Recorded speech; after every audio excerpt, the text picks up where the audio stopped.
Good morning or good afternoon. Thank you for attending our peer-to-peer forum. Today's call is the final part of a 5-part series on the habits of the highly successful CFO.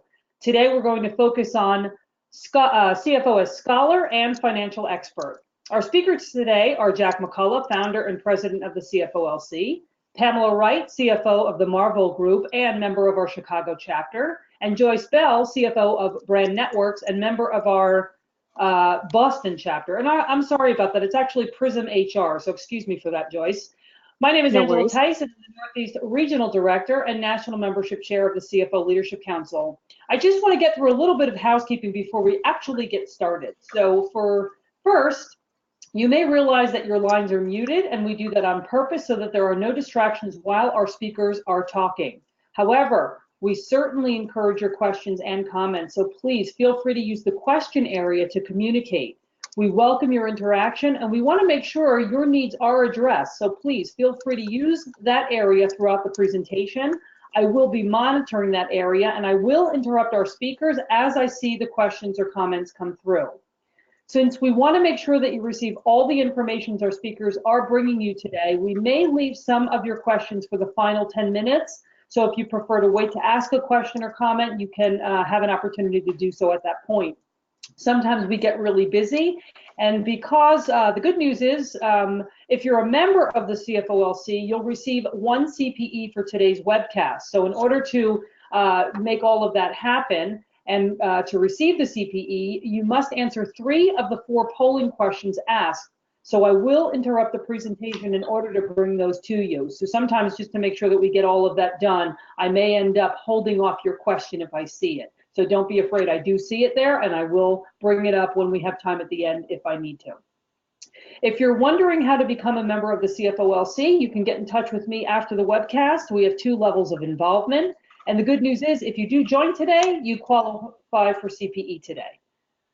There will be a survey that follows the presentation. NASBA requires that we send a follow-up survey to you immediately following the presentation, so please do give us your feedback. It really does help us ensure that we are delivering the right information to you. We use that feedback as we go forward. I want to thank our sponsor, Flowcast, for supporting the webcast today. Flowcast is an accounting software vendor based in Los Angeles, California. Founded in 2013, the company provides close management software for corporate accounting departments to help them improve the way they close the books each month. They also have provided us with a great article today, and you can download that anytime during the presentation. At this point, Jack, I'm going to hand it over to you so that we can actually get started on the discussion. So thanks for letting me do all that housekeeping. It's all yours. Okay, great. Thanks for the introduction, Angela. Good afternoon and good morning, everybody. My name is Jack McCullough, and I am the founder of the CFO Leadership Council. And this will be a little sad. This will be the final webinar we're doing on the habits of the highly effective CFOs.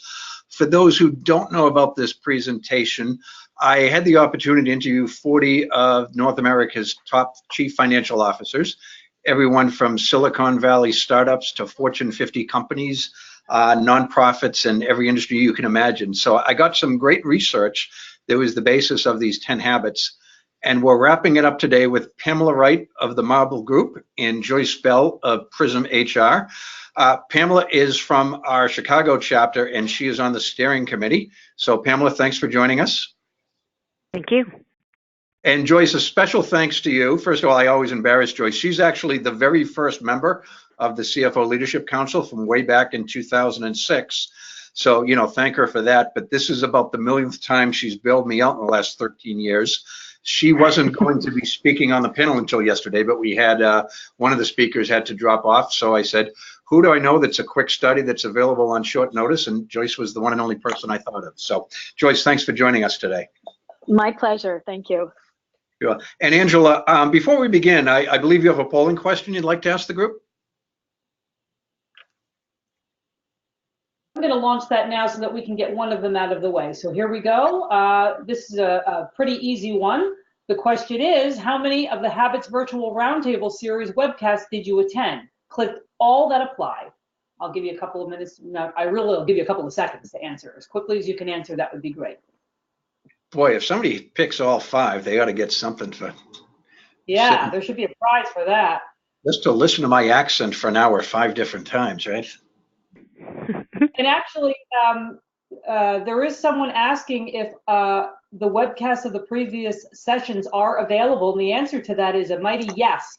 They are in our archived area of the website, and you do have access to all of them. Please listen to them at your leisure. Is that for everyone or members only? That is for members only. Thanks for asking that, Jack. Yeah. Oh, would you prefer I had typed that? So.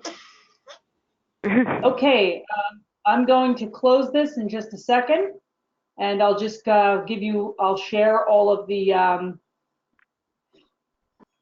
here's the answers to that. So 38% said part 1, 38% said part 4, 13 part 3, 13 part 2. So I don't know how many of those saw all of them. So that'll be interesting. But back to you, Jack. Okay, great. Well, I thought we'd start off the conversation by talking about CFO as, their practices in continuous learning. And then, spend about half the webinar, maybe a little bit more than that actually, on that topic. And then we'll go over to maintaining financial expertise. But in the course of my research, probably wasn't a big surprise for me to learn that CFOs are naturally intellectually curious. That, not only in terms of their formal education, but just in their approach to the job. So, it wasn't a big thing, but it came up with virtually every person I spoke to, how they're always sort of sharpening the toolkit a little bit. So by background, I'd like to just sort of talk about your own formal educational paths. And I know, Pamela, you had what I might call an unconventional path to the CFO role.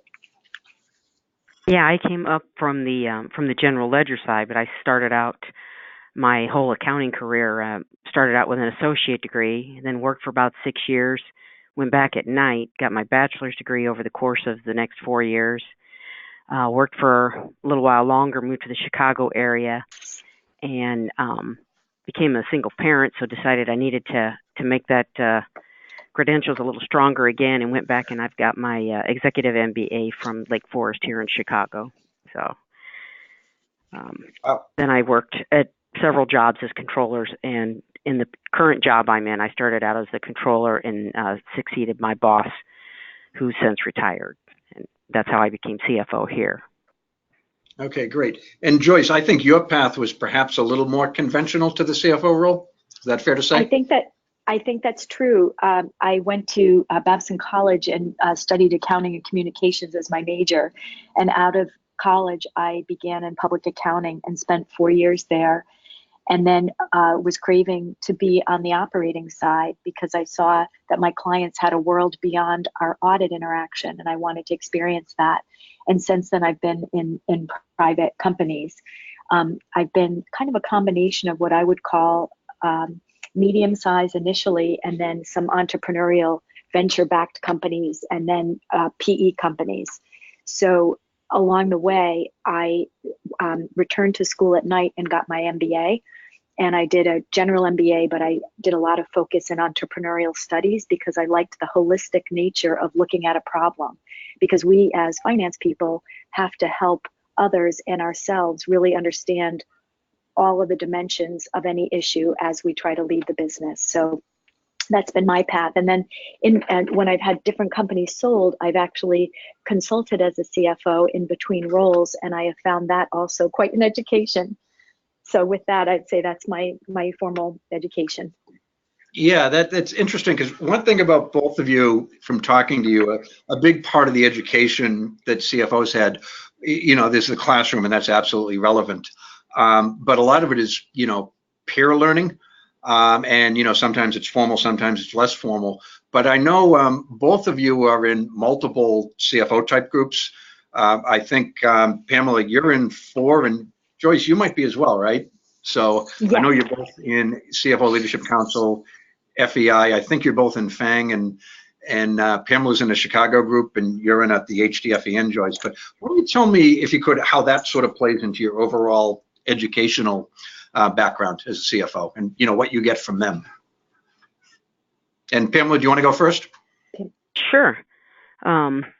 So by attending these groups, first of all, I mean, some of them are strictly CFOs, some of them are not. With the financial executive networks, you get a lot of cross-functional leaders in there. There's people from every different aspect of a company. So a lot of times when you're in the finance area, you can kind of lose sight of how decisions are made that impact the other areas. And when you get in these groups where it's cross-functional, you get some exposure to that, and then you can bring that knowledge back and apply it to your own team when you get back in the office, because it's very easy to forget. Even when you know it's all there and you know all the pieces need to fit together, it's easy to forget what's important to them is not the same importance to you. And I think you got to be able to draw on that in order for the function of finance to cross over the whole business. Interesting. So how about you, Joyce? You're in multiple groups. What's your experience been? Yes. So I would say I belong to several finance focus. So the CFO Leadership Council, the FEI, FANG is a financial executive network group. And then here in Boston, there's something that's High Tech Finance Executive Network.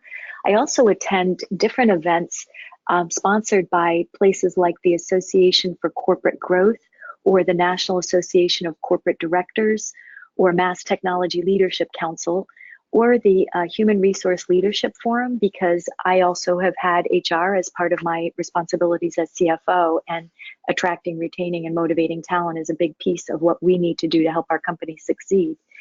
And like Pamela, what I have found is that it's so important when you're at an event to actually talk with and get to know your peers and the other people attending and what it is that they do. And what that does is it allows you to know who you might call when you face a particular issue, and you want to know, how does someone else think that through? What have they done or used as a way of exchanging? And the only way you can do that is if you've actually had meaningful conversations with the people at the event you've attended. And as well, Jack, who has an incredible memory, is one who I have called throughout my career at different times when I'm trying to learn about something, to say, Jack, who's expanded internationally, or who's done this or that? And he'll say, you ought to talk to XYZ. And so it's about being able to extract knowledge from the event, but also build those relationships where you can exchange, and you also can become an offerer of information to others. So I have found them invaluable as a way of continuing to learn and just frankly enjoy our profession. It's all about helping one another succeed, in my view.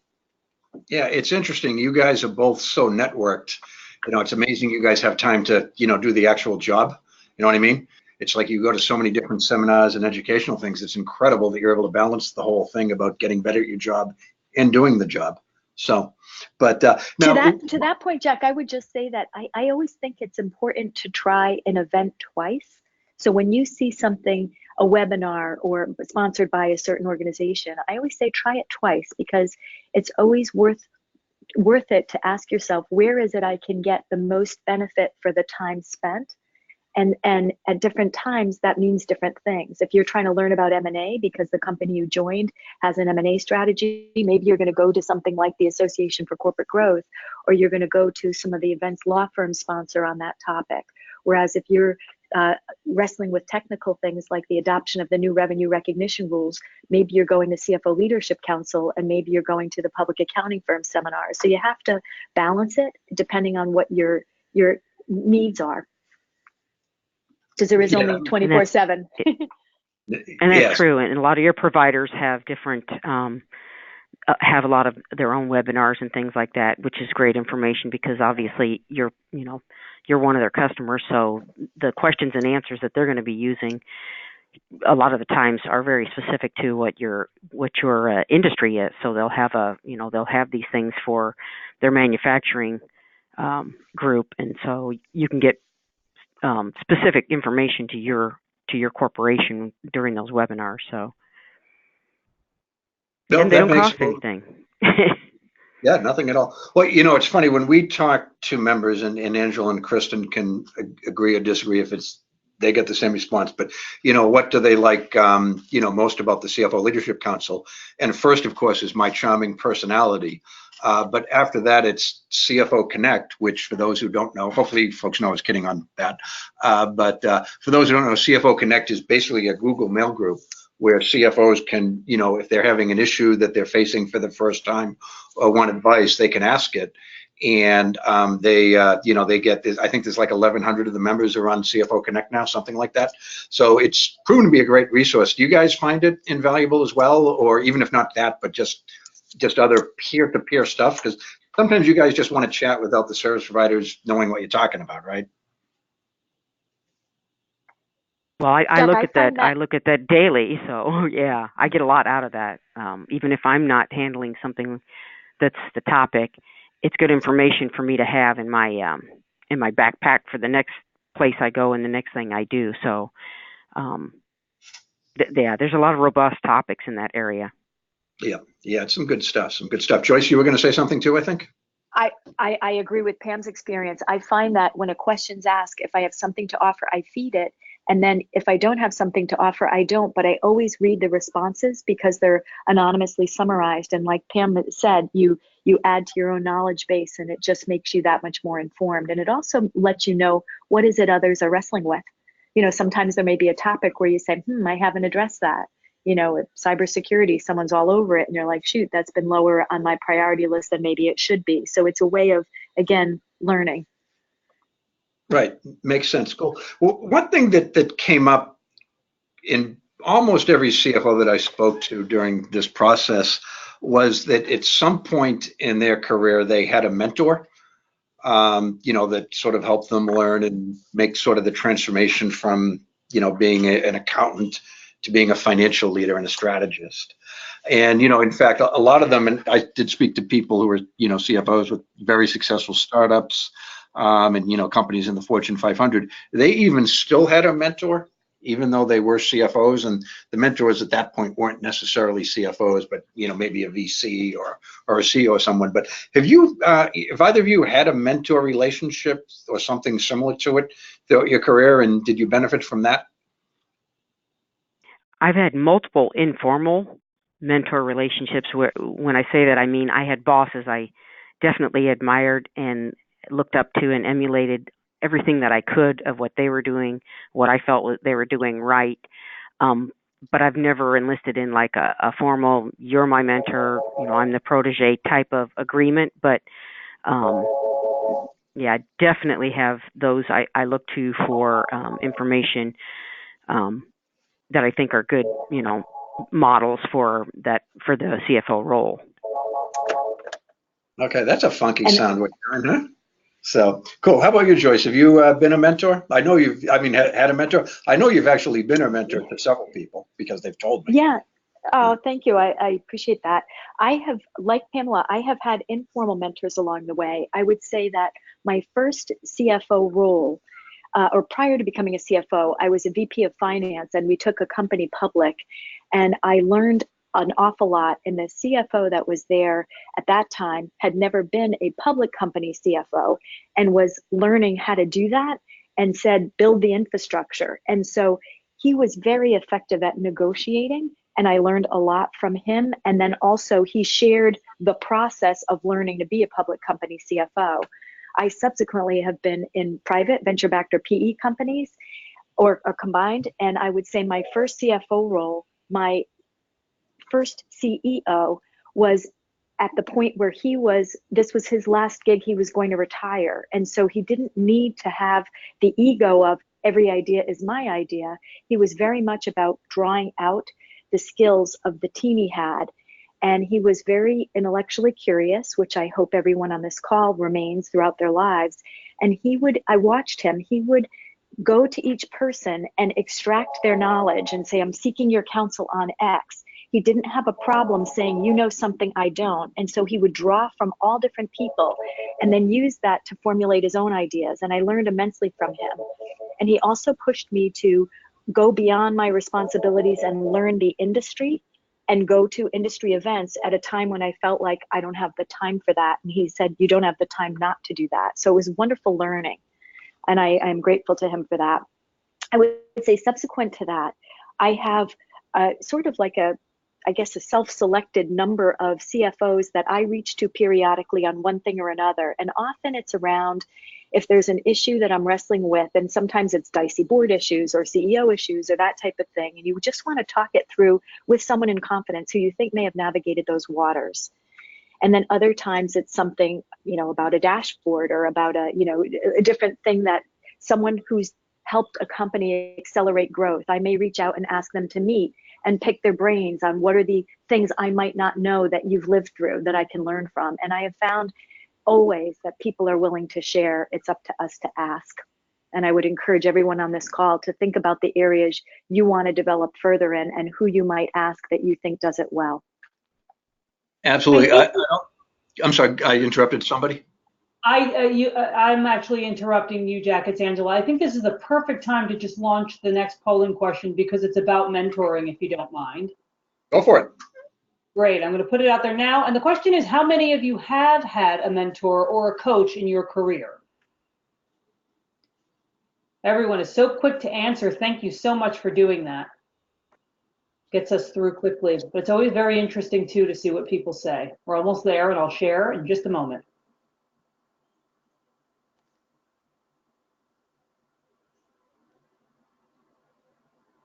A couple more seconds. We're almost there.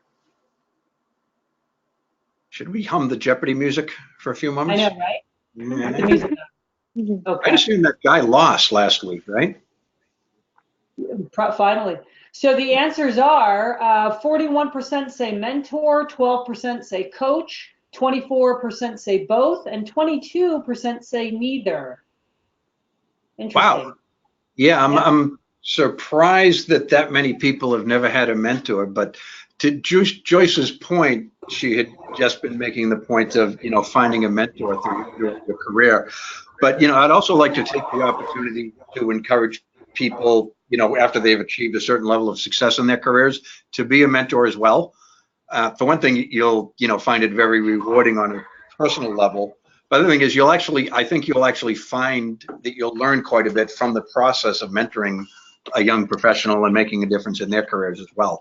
So, I know CFOs are all busy, but if you do have the opportunity to give back to an up and coming professional, do that. There's a lot of people that have sent me emails or just thanked me for being a mentor. I didn't even really think that I was a mentor to them. I just thought I was a guy that they spoke to and I offered opinions.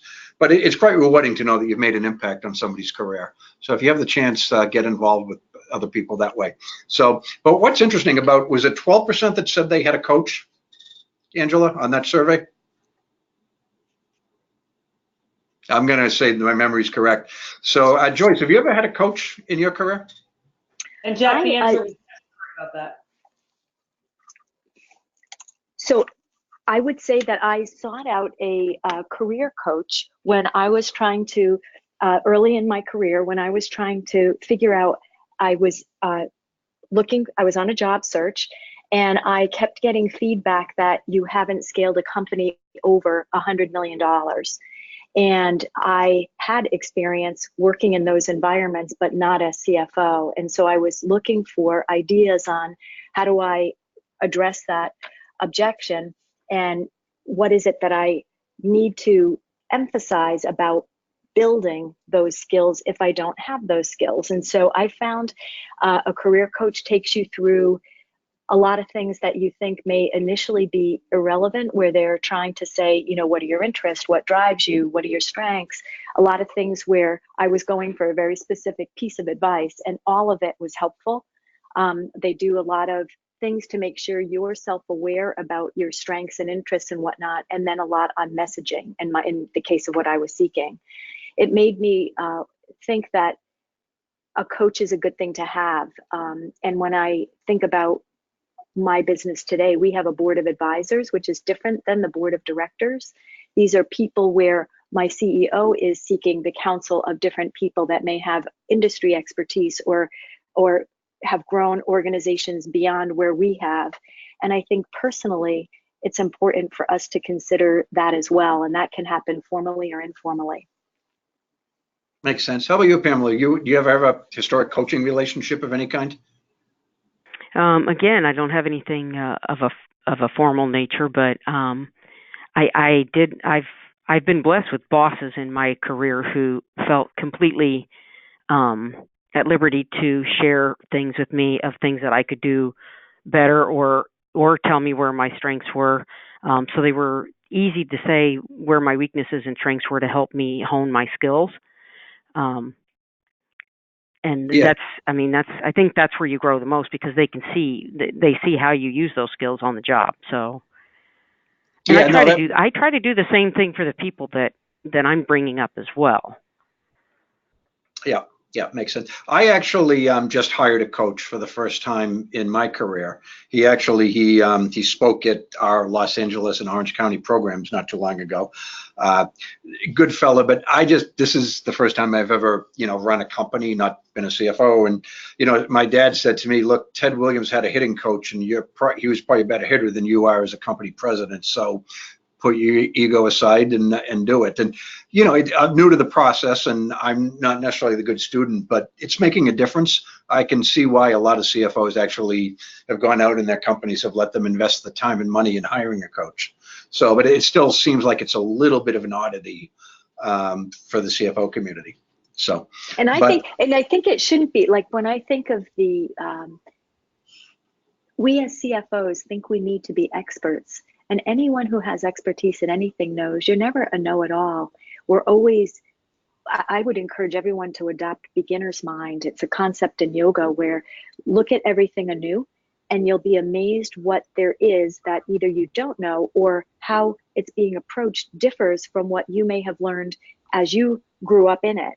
And so I think that coaching can make sure that we're self-aware and can help us be better. There's no shame in that. It's wanting to be better at what you do. And I think that's admirable.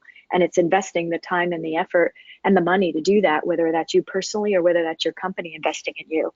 But I hope the stigma around coaching has dissipated, because even organizations, we hired we have new members of our management team, and we hired a coach to work with us as a team who did the DISC assessment of every executive on the team.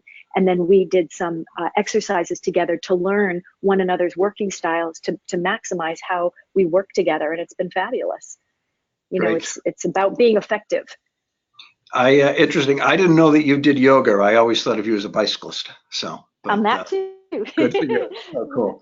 Okay. The other way that CFOs learned is, simply by walking the floor. It's the point is made to you over and over again. The modern CFO can't run his or her company by sitting behind a desk. They've got to go up there and, see how the sausage is made, talk to customers, talk to people who develop the product, whatever it might be. It makes a lot of sense, right? Probably 30 or 40 years ago, you probably could have been a pretty good CFO without even knowing what your company did. It didn't really matter, right? Because it was just reporting history after it happened. But now you're making it happen, and you better understand things. Are you guys involved in that sort of thing? Do you talk to the engineers? Do you talk to customer support? Do you ever go out on sales calls? I haven't gone on a sales call yet, but I do talk to all the different facets of the company. We have a standing meeting that's every Tuesday where the heads of departments get together, and we talk about the top 10 drivers of the business. And in addition to that, because I work for a small company, it's very easy for me to literally walk the floor, and I do. So when I go out onto the plant floor, I never take the same way back that I go over, so that I can see everything when I'm over there at the same time, for one trip.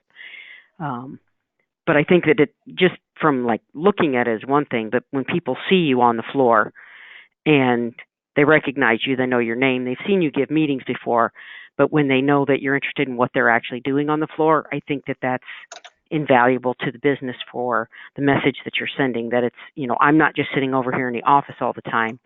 I'm willing to come see, what's going out here.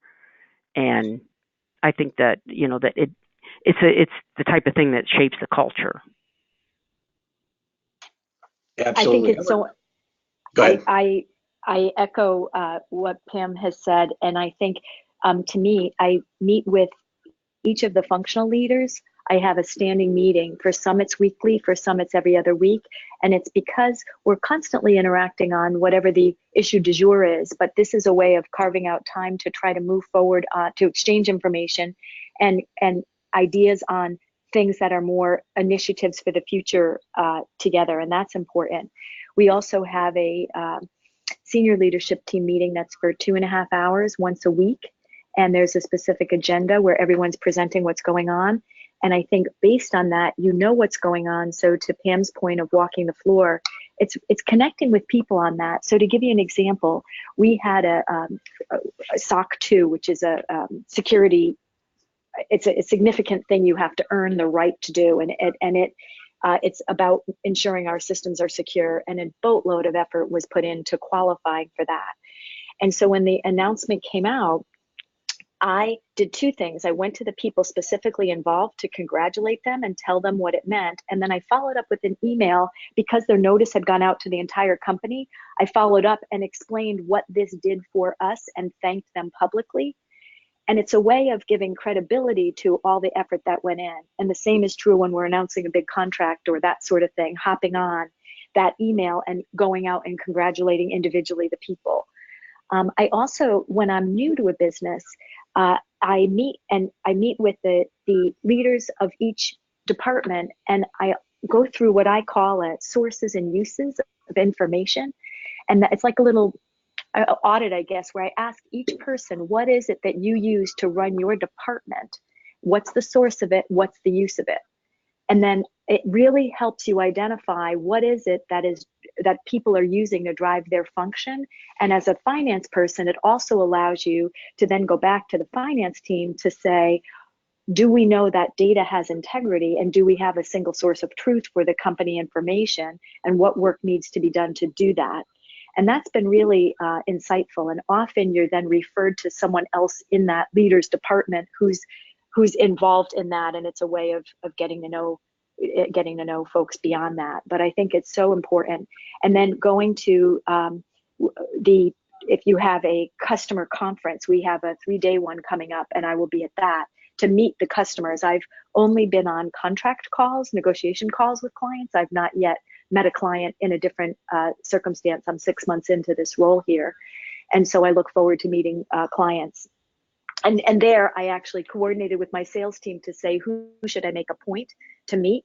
You know, I know who our largest clients are, but who are the folks I should make a point? And so they've given me the list of folks, that sort of thing. So it's just trying to understand the business, because it's not just about finance. It's about us really understanding what is it that people are wrestling with in order to grow and scale the business you're working with. Great. So I actually got texted a question, and I don't recognize the phone number, but it's from the 212 area code, which is New York. And it says, can you please go one webinar without making a Boston sports reference? So no, I can't. I referenced Ted Williams, I think. So, but a little before my time. Next time you'll have to push the Yankees. Yeah, I'm sure Joe DiMaggio had a hitting coach, or Derek Jeter, if we want to get someone a little more current. Cool. Okay, and then one of the things that came up with the folks is, and they were all CFOs, so they weren't, there's no one who was 24 years old whom I spoke to. And smart people, but they all spoke about their biggest challenge from a learning standpoint was keeping abreast of technology. How to use it for competitive advantage. And, somebody gave the analogy, they remembered when VCRs came out, their parents were smart people, but, the clock flashed 12 o'clock forever because they couldn't figure out how to make the clock not flash 12 o'clock. And this guy was saying, I've become my parents in that sense. I don't know how to keep up with the technology. It's ever changing and it's great, but I've got a lot of stuff to do. And there's the fear of, there could be a 26-year-old who actually understands a lot more about the technology opportunities and challenges of a CFO than you do. So how do you guys keep up with ever-changing technology to the extent you can? Well, I'll go first on this one again. I will say that because I just heard a statistic last week on the radio, something about kids in technology coming out of school now in their careers at the age of 35, they're considered ancient. So I would say along that line, most of us are well beyond that ancient level. So I think the best thing to do is keep those kind of people in your life and in your circle. So you learn a lot from the young people, from the kids, and whether that be from your own kids or from being a big brother or big sister to having somebody in your life that way, or you can join these cross-functional and more diverse groups like well, I'm part of the Treasury Management Association in Chicago here, where it's people from they have everything from interns to the 80-year-old founder that show up for the meetings there. So you can talk to them about different technology that they're using. A lot of times the topics in those groups are technology driven. So there are those people who adapt it quickly, the first adapters, and but then something new is coming up right after that. So sometimes you got to let some of that stuff pass by because it becomes like that flash in the pan kind of thing. And other stuff you see for what it is, it's going to be part of going forward for a while. So you got to be able to weed that out. And I think by having conversations with people who are younger, you get a better feel for that. That makes sense, particularly social media. So some of my younger coworkers think I'm very confused on it. I sort of play up my naivete. I'll call it like instant face or something like that, or snap face, that type of thing. How about you, Joyce? I know you're kind of curious on technology and you've worked in the tech industry. Do you find it, challenging to keep up? I do. I find it's challenging. I also find that none of us want to be a dinosaur. And it's really important to not dismiss new technology, saying, oh, that has no controls, or that's not going to stick around, or whatnot. I think, as Pam said, to try to figure out what will and what won't. I find a couple things. When I think of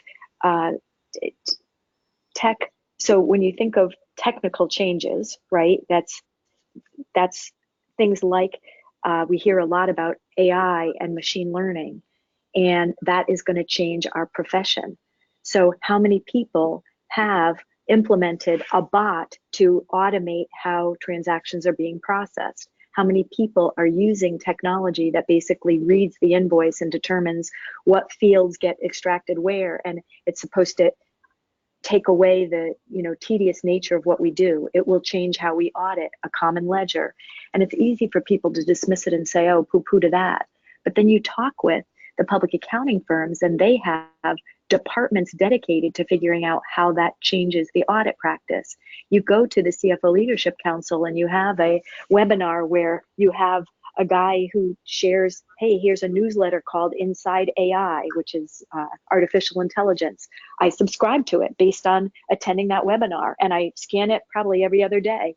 And to learn how is it being used, because I know it's going to change our profession, but most people I talk to, very few, unless they're with large companies, have implemented it yet, right? I learned about a transaction processor called BotKeeper for smaller businesses, asking around, or have you used that? Have you considered that? Have you, trying to literally find the people who are on the leading edge of it, because I don't want to be the dinosaur. I don't want to dismiss that. By the same token, I don't want to go and incur a lot of expense to adopt something before my business is ready. So I think it's really important to stay abreast of that. Things like Slack, when Slack gets implemented as the way you communicate, instead of saying we can't use Slack because it's different than email, and email is discoverable should you ever have the need to do that, and Slack is not.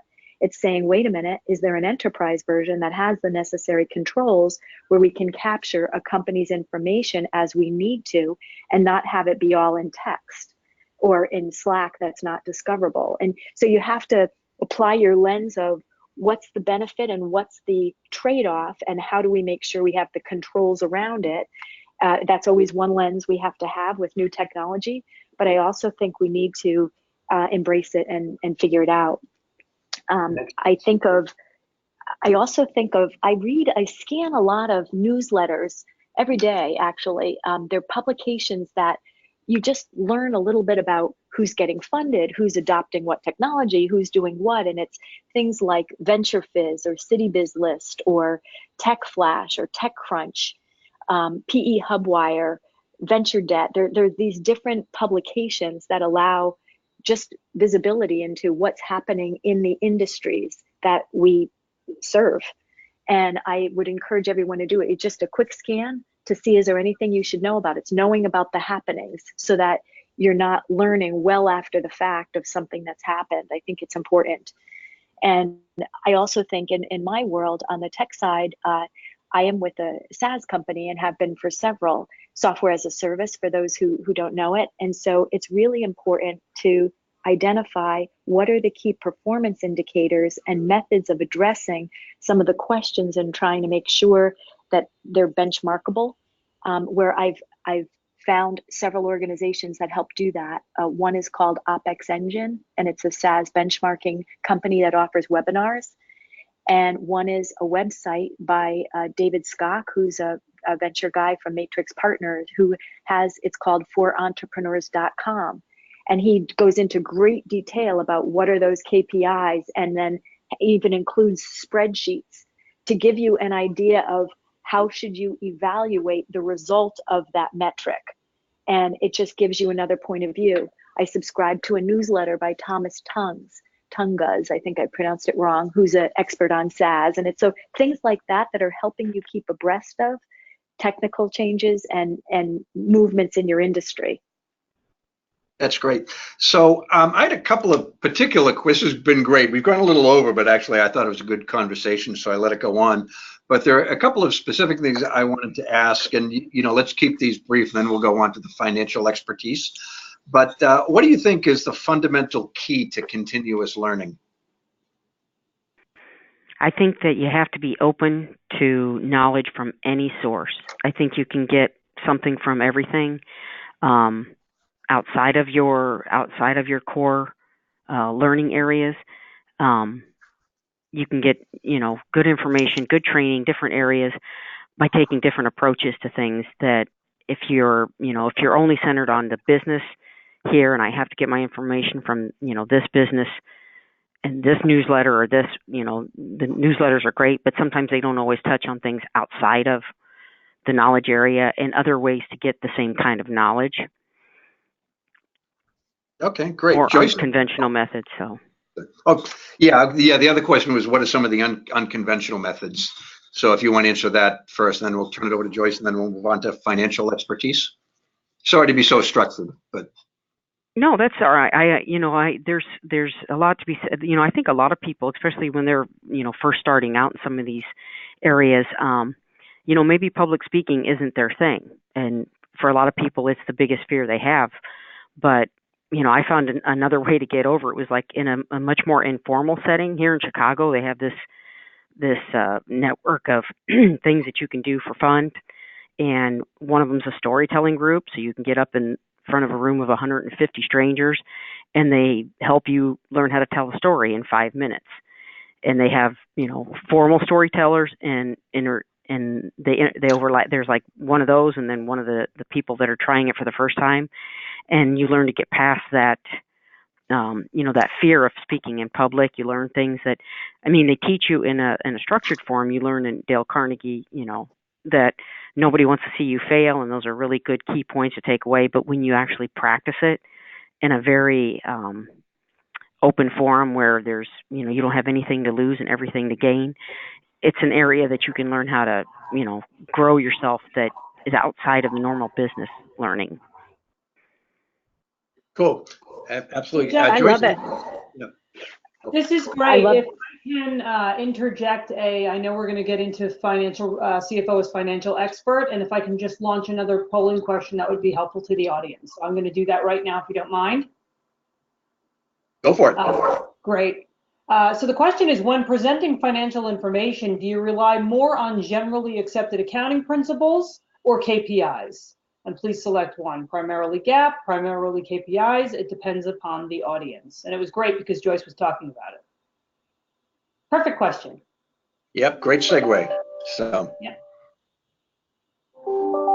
And people are answering quickly, so that's great because we all want to hear from you and not have to answer these questions. Talking about that, I think we have a question. Someone is asking, what was the name of the SaaS newsletter? If you can repeat that, Joyce. Sure. So one is OpEx Engine. That's SaaS benchmarking. They have webinars. You can go on, it's just look up opexengine.com. Another is forentrepreneurs.com. That has excellent spreadsheets and conversation there. Literally all one word, FOR, forentrepreneurs.com. And then Thomas Tunguz, TOMASZTUNGUZ. If you just type in his name, and then there'll be a place to sign up for his newsletters. Those are three that I find value in. Joyce, it's Kristen Todd. Can I connect with you one-on-one shortly after this and maybe compile Certainly. a great list?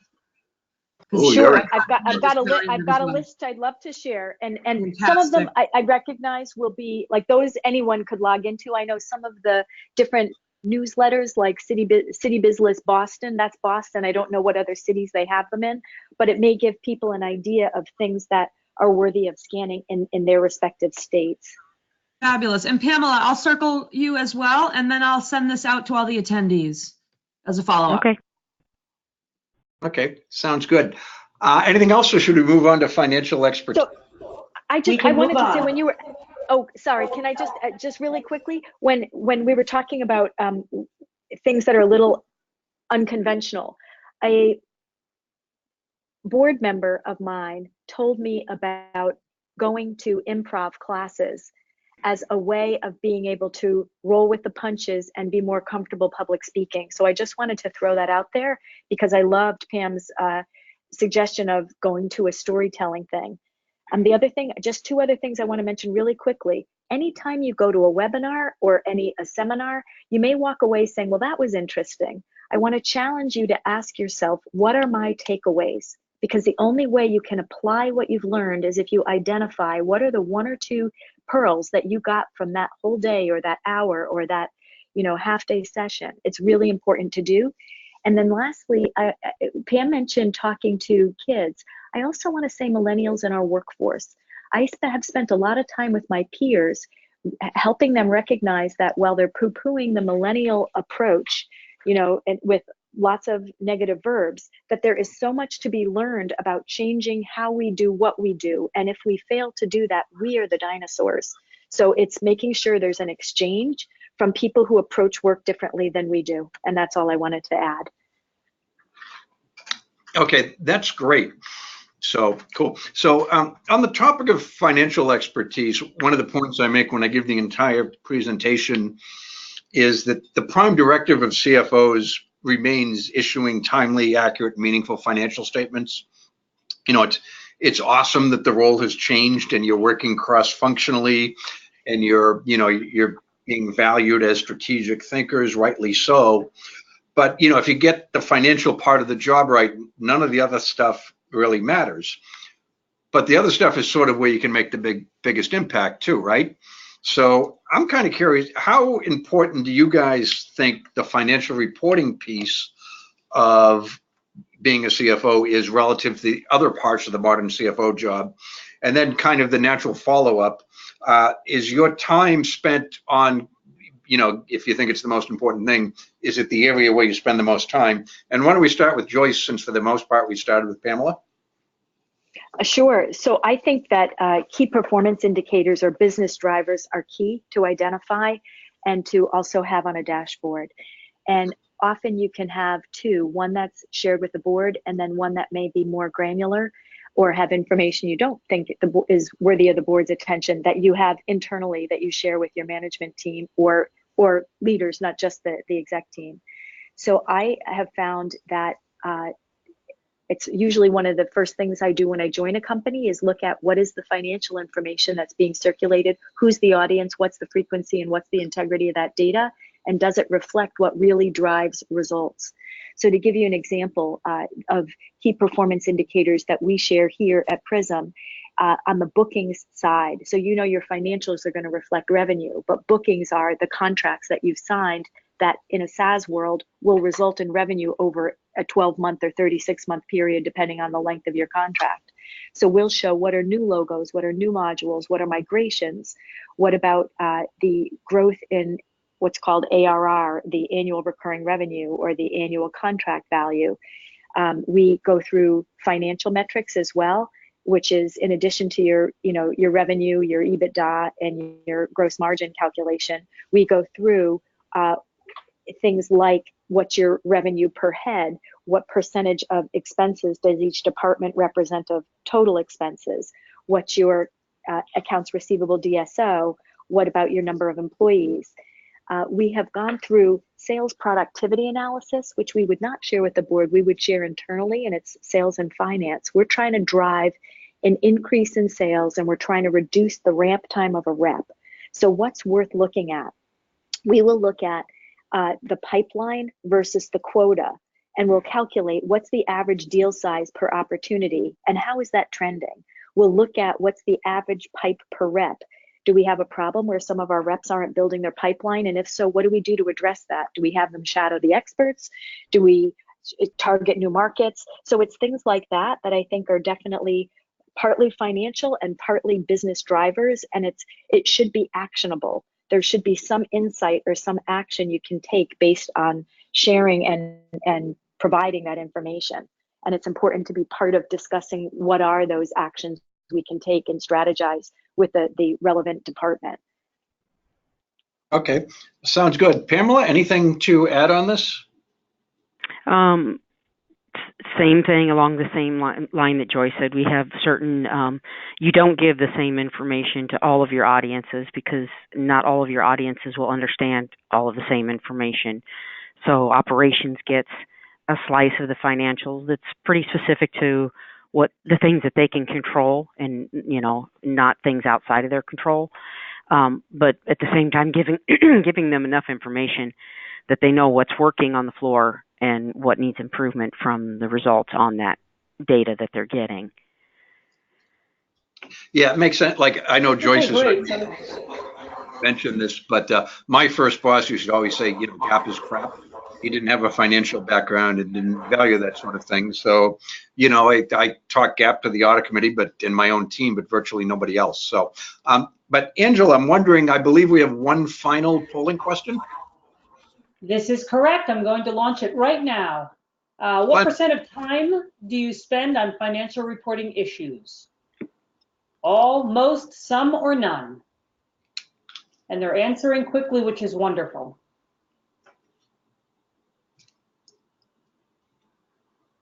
Just give them another second and then I can share them silently if you want to keep going. Everyone will see what they say. If you want to keep going. Okay. The next question, and I'll start with Pam because it was part of a conversation we had last week. But I asked you, Pamela, if you consider yourself a financial expert, and I thought your answer was interesting. So, why don't you tell us? Are you a financial expert? I don't qualify myself as a financial expert, but I know who to go to get the answers to things that make me appear to be a financial expert. When it comes to putting financials together, I would say yes, I'm an expert at that. But to me, finance is so much more than just the financials that we do, the GAAP side of things. It's knowing all of the other things, investments and all of that stuff. I'm not a financial expert over, the different offerings in the 401k plan. So I have advisors for that, and I speak to them quarterly. We have conversations about what's in our plans. I don't think I can be an expert in all the different fields that I need to control within the size of the company that I have here. So I have to rely on the people who are. I have breakfast meetings with our banker. So before either of us really start the day, I can ask him things and we can go over covenants. We can go over how we want them structured in a very informal manner. And I can pick his brain for more information. It's a no cost way to extract some more knowledge from the people that I ultimately have to report it to anyway. So I can talk to him about, what's working. Does our financial package meet what you need? Is there something that we can leave out? Are we, for a while, we used to be part of a much larger organization and our package was very cumbersome. It was designed for, a very large company. And then when we divested from that, it didn't change until I sat down with the banker. I said, what are you really using out of this? And here's what we use. we got rid of all of the stuff that we didn't need, and now we're, streamlining the process to give them what they need. It's really no more than what I use internally. Makes sense. Yeah, you're an expert probably on your company's core business, right? I mean, Absolutely. Anyone on the planet. So. Yeah. Yeah. How about you, Joyce? I know when we were talking earlier, you've certainly continued your education in this area, but you made the decision a few years ago to no longer be a CPA, same as me. But are you you consider yourself an expert on financials at this point? I feel like I do my very best to keep abreast of all of the changes. And as Pamela said, to refer to others who have the expertise that I might not be current on. So for example, when the new revenue recognition and lease standards came out, attended a day-long seminar that devoted half a day to each of those, making sure that I have my head wrapped around, and then I've gone to a number of webinars on that, trying to make sure I've got my head wrapped around how does that impact how we book revenue, how we negotiate contracts, and things like that, and then talked with our auditors to determine, the right way to implement that, and oversaw the process of quantifying what impact would that have here. So there's an example where I would say yes. There are things like we acquired a small company 2 months ago, and we need to value that company to determine how do we put it on our books. That's not something that I think I personally have the best expertise in, so I would reach to somebody and have them come in to do the acquisition accounting analysis for us, and then we'll review it together. So it's determining, do you have the expertise, and is your expertise current? And things like in negotiating the purchase of that company, relying on the lawyers calling and saying, so what's hot in terms of deal structure? No one likes earnouts. What is it that, how do you overcome that? If not an earnout, then what? And talking with others to learn what are the current trends on things, and going to seminars like the M&A seminars that the law firms hold that are very valuable on that. I think those are ways to make sure, your auditors and your lawyers can teach you a lot. And I also, as I mentioned, kind of looking at those, scanning the publications to just learn who's done what.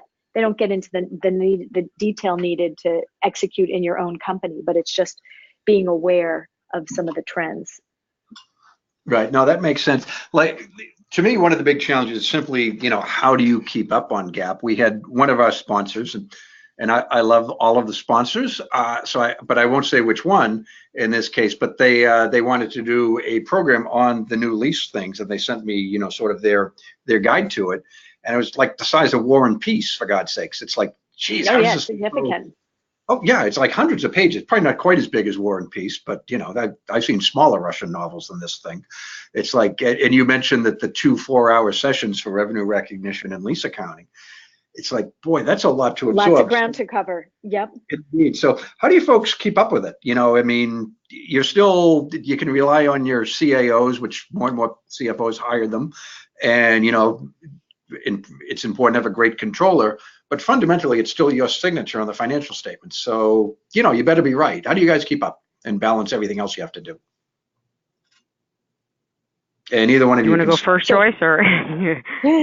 I think for me, it's doing the sorts of things that I mentioned, which is first, your auditor should be good at making you aware of certain changes, and you should be reading and embracing those changes. And even if you're not the person who's going to actually do the calculation of the new RevRec standard, this is a significant change in our profession. We all better be conversant in that. And so it's like I said, it's attending the different events and the webinars. I also think that there are various publications that, like the PricewaterhouseCoopers has a what's new in tech, and you can just scan. Again, so too does the FEI. It has a monthly newsletter, and it's changes that are going on with the FASB. Do I want to read in detail the new FASB? Not necessarily, but I certainly want to read the overview to learn if it impacts me or not. So that's the way that I tend to try to keep abreast of technical changes. How about you, Pam? Same, a lot of the same stuff. I get a variety of newsletters from our providers as well as competitive providers. That's another place I get. By keeping your professional alliances, you can kind of keep them on their toe. If every once in a while you just have a meeting with somebody that's a direct competitor, because a lot of times the competitor will ask questions or bring topics up that they can address with you. They'll ask you questions about things. You can go back, you can ask your provider the same questions and get answers from both of them that kind of tells you, who's up more on what. And they're trying to win your business, or they're trying to keep an ongoing relationship with you, so that when the day comes that maybe you're not happy with a current provider, they're ready to step in. But they'll give you a lot of free information and stuff that's very specific to your company, because they're studying your company for possible working with your company. So they'll give you a lot of solutions that are tailored to what you need with no cost, other than the time it takes you to listen to what they have to say or to read the newsletters that they're providing. So, yeah, there's nothing quite like a 38-page executive summary, is there? But just some good reading there. I believe it's about 102, so we went ever so slightly long, but this was absolutely fantastic. Angela and Kristen, what do you think? I think this might have been our best one. So terrific. Thank you so much. Yeah. Any final comments before we go, Angela? No. I guess people were just listening and they got their questions answered. I will remind anyone who is still on, if you wanted to take that link, the article is in the chat area. You can just copy and paste it really quickly as we're closing up. But I'll just say thank you to everyone, including you, Jack. I just think this is terrific. I think that this whole series has been very, very valuable to our members and our guests that come on. So really appreciate everyone volunteering their time and offering this out to our members. They are all recorded, so if you are a member, you can go into the events area and listen to them again. And again, when they are live, you do get CPE if you are a member. So with that, I see that we have a screen up there for the future events, so please do sign up for the rest of them. And with that, I'm just going to say thank you all so much, especially our speakers today. And I do hope, I know you did receive some valuable and practicable information from the speakers. And I'm going to say, this does conclude, but I do see a question. I don't like to ignore them. Everybody's just saying thank you. So that's terrific. Great. Have a great day, everyone. Thank you again. Thanks, Pamela. Thanks, Joyce. Thanks, Angela and Kristen. Bye now. Bye now. Bye, everyone. Bye.